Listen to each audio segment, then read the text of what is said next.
Economía a 1000 es presentado por Invertí en vos y en tu futuro con Regional Casa de Bolsa. 13:42. Esto es Economía a 1000, el programa que MF Economía e Inversiones desarrolla a través de Radio 1000. Ustedes pueden escuchar posteriormente, este programa queda grabado en podcast en Spotify bajo el nombre Economía a 1000, ¿verdad? Así mismo, Pablo. Economía a 1000 en Spotify, también nos pueden encontrar en YouTube ahí con todos los capítulos y con todos los invitados de lujo que siempre tenemos la gracia de tener en mesa. Así mismo. Bueno, mientras charlábamos en el bloque pasado, ¿qué me decís, Marza? Amargado por amargado, España versus Costa Rica. Marza es, les cuento, esposa de un diplomático de larga carrera paraguayo, ¿verdad? Que estuvo en Costa Rica como una de sus misiones diplomáticas alguna vez. Buenas, Pablo, Dominica, Horacio y equipo. A Camila no le ubicó porque no suele venir habitualmente. Aquí a full escuchándoles. Apenas le vaya bien a Paracel en las papeleras, vas a ver cómo vienen otras del mismo ramo. Así dice es. el oyente que se llama Mario Canela, que todos los días escucha este programa. Un saludo muy grande a Mario. A Mario, ¿eh? Mira, acá dicen en Paraguay que hay espacio para 3 papeleras y de hecho ya hay varias que están mirando. Entonces el caso de éxito de Paracel va a crear el ecosistema y el engranaje para todo un ecosistema nuevo. Esto tiene exigencias de consumo energético, exigencia de infraestructura de interconexión, Así mismo. el tema de la De hecho, hidrovía. ellos no van a utilizar todo, creo, después podremos hablar, porque no quiero hablar sin saber, pero yo creo que ellos van a volver a venderle el superávit energético que van a tener. Bueno, ahí me permiten un minuto. Sí. Esta mañana, el grupo empresarial Pettengill, que en mayo inauguró su planta frigorífica nueva en la ciudad de Limpio, esta mañana inauguró la primera planta de generación de energía eléctrica solar al costado de la fábrica para proveer a la planta. Es la primera y la hizo el grupo Pettengill en asociación con un grupo inversor español.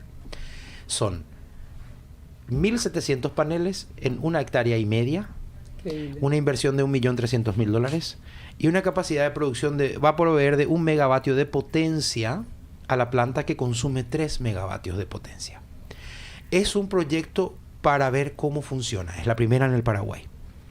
Y haciendo el cálculo de producción de energía eléctrica en esta planta por metro cuadrado, produce más megavatios de potencia que haciendo el cálculo por metro cuadrado que tiene el embalse de Itaipú. Mira. O sea, esta inversión de $1.300.000 va a dar mucho fruto cuando la realidad demuestre qué es lo que produce, qué capacidad tiene. Y también me estaba contando el ingeniero que lo construyó esta mañana, que tienen pensado hacer eso, que la energía excedente pueden ellos revenderle a la ANDE. Así mismo. Bueno, Sin más sin menos, no sé, le vamos a invitar a Camila. Vamos a darle un espacio acá a Camila. No, antes que nada, introducirle a nuestro invitado. A nuestro invitado Perdón. que está con nosotros. Ya. Que está en piso porque le estamos filmando. Acá está en la tele. Sí, le presentamos. Perdón, me quito el anteojo. Está con nosotros. Habitualmente ustedes lo ubicarán, se le entrevista telefónicamente, pero hoy está aquí con nosotros Mario Aníbal Romero Levera. Él es gerente general de la Cámara Del Centro de Armadores Fluviales y Marítimos del Paraguay. ¿Cómo le va? Gracias por estar acompañándonos. Buenas tardes, Pablo, y a Dominica y a todos los presentes y audiencia también. Pero con mucho gusto, ¿verdad?, de poder estar con ustedes en piso, como dicen, ¿verdad?, normalmente. Y bueno, a disposición para lo que sea de utilidad. Muy Excelente. bien. Bueno, nosotros tenemos un disparador acá. Tenemos a Cami Bruschetti que ella hace el informe de transporte que nosotros publicamos de manera semestral. Y bueno, tenemos algunos datos que van a ser disparadores para nuestra conversación y así podemos un poco aprovechar el expertise de Mario acá y siempre tratamos de tener a alguien del sector que nos pueda un poco comentar no solamente la situación actual, sino también los desafíos y bueno, y mirar un poco para el futuro que estamos esperando para el año que viene. Así que adelante, Cami. Claro. Acá tenemos, en el informe tocamos temas como la demanda del sector del transporte y tenemos unos datos interesantes que comparte el Banco Central en el Boletín de Comercio Exterior, que nos dice que la demanda de fletes para el transporte de grano, estos granos sean de soja, maíz y trigo, se retrajo en un 30%, lo que equivale a 184.821 viajes para este año, en lo que va de enero a septiembre. Sin embargo, para el mismo periodo de 2021, los viajes eran de 265.405, o sea, es una retracción bastante importante. Efecto de la sequía. Tremendo. Efecto de la sequía. Eso te iba a preguntar, si es efecto de la sequía, claro, menor producción, ¿verdad? Menor producción. Y menor calado también que de transporte, o sea, son una combinación. El volumen exportado de los granos de soja se retrajo un 60%. O sea, lo único bueno fue la cotización de los granos. Pero por escasez. Sí. Por escasez, claro. Y tenemos también que del volumen exportado se transportó por medio terrestre un 59%. Sin embargo, en el 2021 fue de 35%. Y tenemos que por medio fluvial hubo una retracción también del 32,2%. Acá para darle ya espacio a Mario, que nos comente un poco sobre, bueno, básicamente los factores de esa retracción y bueno, y cómo están viendo también para el año que viene, ¿no? Bueno, el tema, hay varios elementos aquí, ¿verdad? Por un lado tenemos el tema de la sequía en sí, que viene del año 2019, bajante en realidad del río que se viene dando de manera constante, por lo menos los últimos tiempos del 2019 hasta ahora.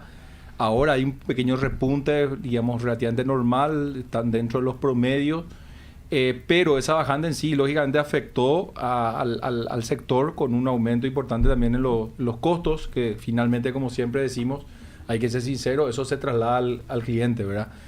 Y bueno, ese es uno de los puntos que tenemos.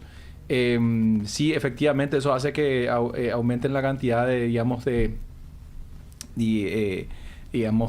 el costo del transporte en sí, porque hay que segmentar, dividir, digamos, el convoy, digamos, básicamente lo separas para poder pasar. Porque pasar. Justamente el calado lo que hace es que impida que esa embarcación, así como está configurada originalmente, pueda pasar por el peso que tiene, ¿verdad? Eso genera costo en tripulación y también una demora en días, y ¿no? alquileres también de quedar parado, digamos, para hacer ese ajuste, ¿verdad? Entonces hay una serie de costos ahí, además de algunos perjuicios que se generan en la estructura de las embarcaciones, porque justamente eso, a medida que el calado se hace más pequeño, digamos, se reduce también, lógicamente, hay posibilidades también de algún tipo de perjuicio para la embarcación.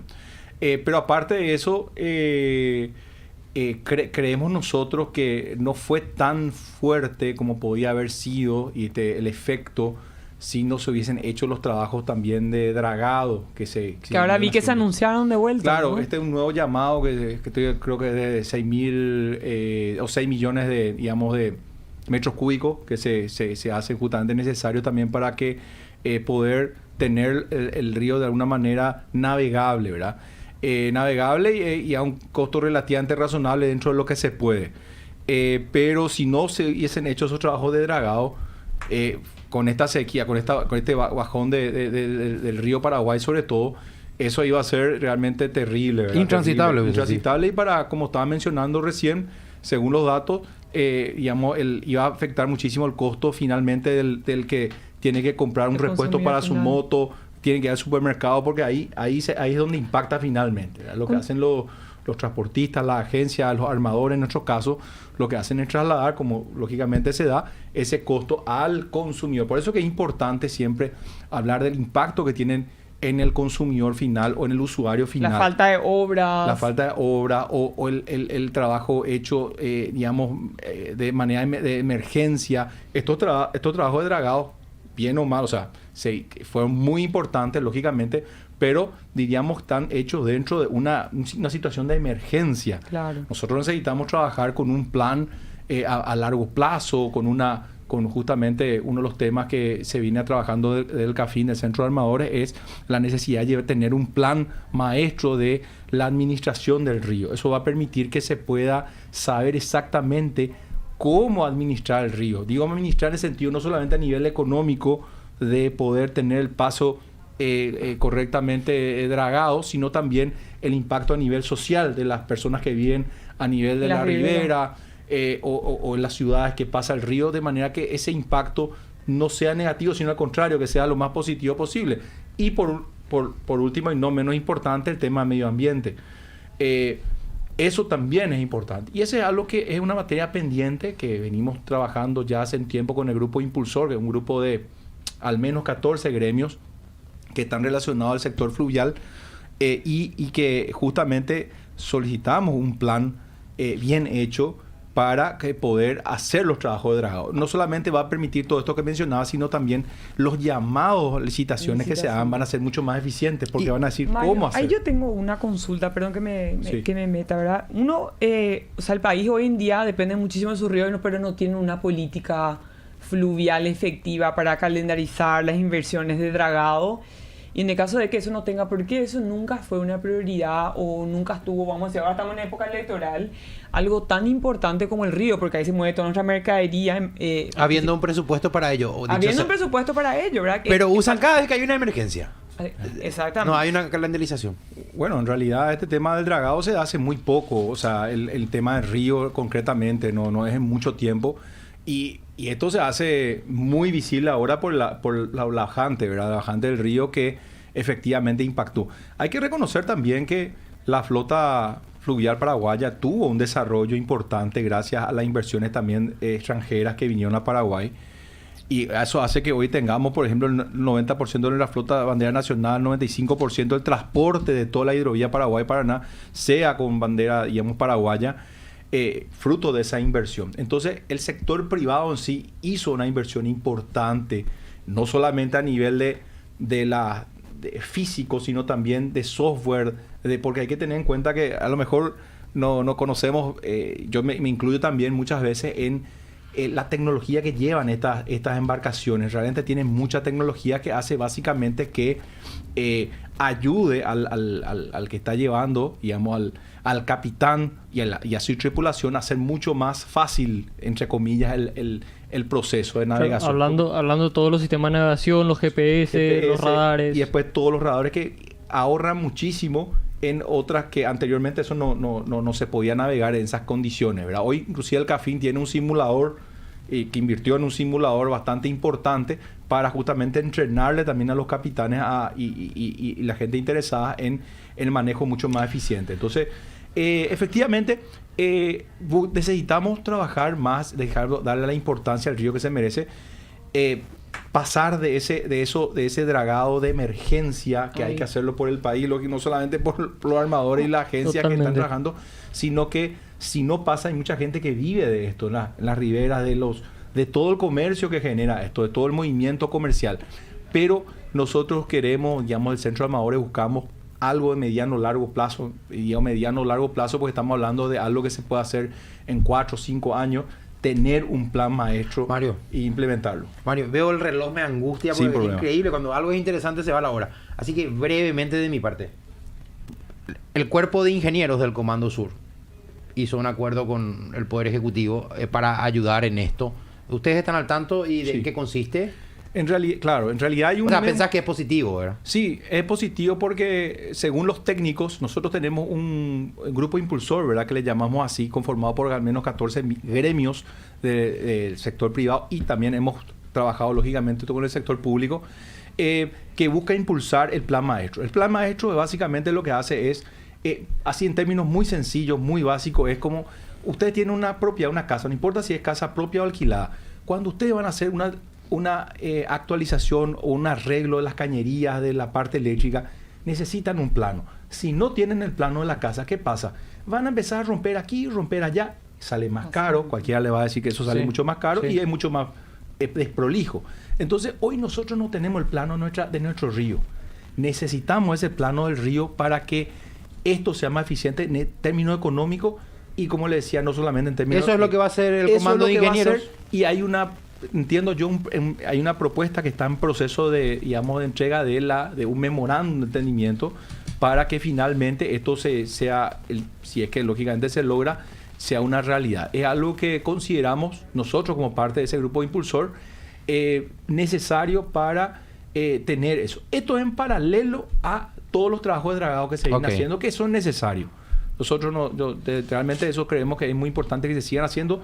Nosotros venimos acompañando dentro de las medidas a través de un convenio que tenemos con el MOPC, con la ANNP también, para hacer un seguimiento también a esos trabajos y que se hagan de la mejor manera posible. Horacio quiere hacer una pregunta. Sí, Mario, ya para ir cerrando, tenemos ya hace unas semanas, algunos meses, en realidad pocos meses, todo este tema de que Argentina está tratando de imponer una cierta tarifa por el tramo entre la confluencia del río Paraguay, Paraná y Santa Fe, si no me equivoco. Sí. Entonces queríamos saber si tenemos actualizaciones sobre eso, cómo va, que nos puedas contar un poco.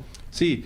Correctamente. Bueno, hace una semana aproximadamente hemos tenido una audiencia pública, a la cual participé también como parte de los interesados en trabajar, y hemos presentado nuestra postura con respecto al tema del peaje. Peaje para el río Paraná, para las embarcaciones que navegan entre Confluencia y, como bien mencionáis, Santa Fe. Y se han presentado nuestra postura, digamos, como país a través de los distintos estamentos. En este caso, la mayoría del sector privado, que presentó, digamos, en este tema, ¿verdad?, de la audiencia pública, la postura en contra del peaje, porque, digamos, que está en contra, primero, el proceso en sí está en contra un poco de lo que se estableció en el acuerdo de la hidrovía, y también, digamos, de otros acuerdos que ya se firmaron entre Argentina y Paraguay, acuerdos bilaterales a partir del año 1967. Hoy eso afectaría notablemente a la economía paraguaya y inclusive la economía argentina también, por lo menos para los que están trabajando dentro del sector, y consideramos que es un tema que hay que debatir. Nosotros lo que decimos es que primero hay que trabajarlo, como dice el acuerdo, entre los 5 países, ponerse de acuerdo y sobre todo establecer cuál va a ser la contraprestación. Hoy nosotros no vemos una contraprestación por un peaje. ¿Qué es lo que va a hacer Argentina para justificar ese cobro de peaje? Hoy nosotros con 10 pies nos manejamos bien en ese tramo. El río así naturalmente está generando ese calado, y Paraguay no necesita, digamos, nuestra flota no necesita hoy en día mejorar ese calado, porque con ese nivel de calado nosotros nos manejamos correctamente, ¿verdad? Va a generar un perjuicio de por lo menos unos $40 millones al año. Estamos calculando, entre $30,000 y $40,000 digamos, por embarcación, digamos, que va a tener un sobrecosto de esto. Wow. Y que se traduce al cliente final. O sea, el que va a comprar su repuesto, el que va a ir al supermercado a comprar un producto, va a tener un sobrecosto y que va a ir directamente a los precios. Entonces, y de nuestros productos también va a ser menos competitivo. Correcto. Hoy nosotros ya tenemos como país, por ser un país, digamos, no tener costa al mar, ya tenemos un costo importante de entre 30 a 35%, digamos, de costo adicional por nuestras características. Por eso que es tan importante que nosotros podamos defender esto. Totalmente. Y que, creo que no hay discusión sobre el hecho de pagar por un servicio, pero hacer bien las tareas, trabajar en el equipo que está si es que se recibe algo a cambio. Así mismo, nadie yo creo que se va a poner en contra a recibir por un servicio, pagar lo que corresponde, ¿verdad? Pero también hay que tener en cuenta de que Paraguay lleva adelante una serie de servicios que hoy no le está cobrando, creo que a las embarcaciones argentinas también, por justamente todos estos trabajos de dragado que se vienen haciendo, mantenimiento en las zonas, digamos, común, digamos, con Argentina y también con Brasil, y se están llevando adelante como para mantener esos ríos dentro de lo que se puede, ¿verdad? Y por eso les digo, si no fuesen por esos trabajos, probablemente iba a ser la situación, iba a ser bastante peor, pero bueno, hoy ya, como ustedes mencionaban al comienzo, ya hay un nuevo llamado, hay creo que empresas adjudicadas, y bueno, esperemos que sea el trabajo más eficiente posible para el bien de todos, ¿verdad? Bueno, Mario Romero Lévera está con nosotros. Le agradecemos muchísimo el que se haya tomado la molestia de venir hasta acá, ¿eh? Y que vuelva. Y que vuelva, como siempre. Siempre nos atiende el teléfono, en los momentos importantes, ¿verdad? No hay ningún problema. Hoy tuvimos el gusto. Mucho para hablar.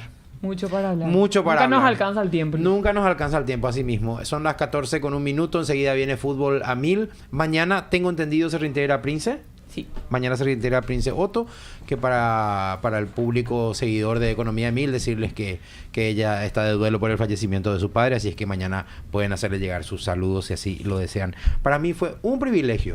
Un placer, Pablo. Muchísimas gracias de vuelta por todo el soporte y el siguiente trabajo de de locución acá al otro equipo. Al otro equipo, ¿verdad? Para mí es un privilegio porque esta profesión es hermosa porque te da siempre la oportunidad de conocer gente interesante y gente valiosa. Eso es así con esta profesión del periodismo. Y nada, ojalá que se solucione lo de Argentina, porque esa es la causa de por qué Francia cerró nuestras fronteras tantos años, hasta que se reconozca la libre navegabilidad de los ríos. Por eso en su época Francia hizo lo que hizo. Impresionante es. Bueno, Fútbol a Mil a continuación. Gracias por la compañía.